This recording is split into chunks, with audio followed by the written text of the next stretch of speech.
Hi, I'm Andy Jorgensen, Director of Golf Course Operations here at On Top of the World Communities in Ocala, Florida.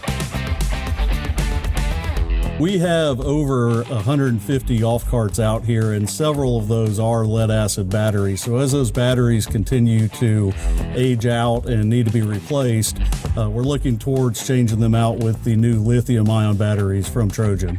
We were able to demo one of the new Trojan lithium-ion batteries, and we found that the lithium-ion batteries actually provide an extended range over traditional lead-acid batteries that we've used in the past, and that's able to be produced using less batteries. So in a case where normally we would have 6 or 8 lead acids, we can reduce that down to 2 or 3 or sometimes 4 lithium ions and still get the same range, if not more, than what we have traditionally found.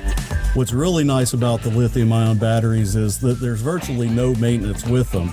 Whereas with the lead acids in the past, we've had to do weekly maintenance on the batteries, watering them, cleaning terminals, and with the lithium ions, that's all but pretty much disappeared.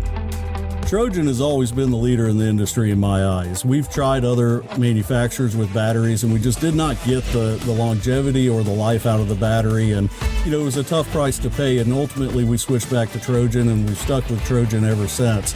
They've been great partners with not just the industry but also the various different associations throughout the country, and we like the fact that they give back, and therefore we're going to continue doing business with them.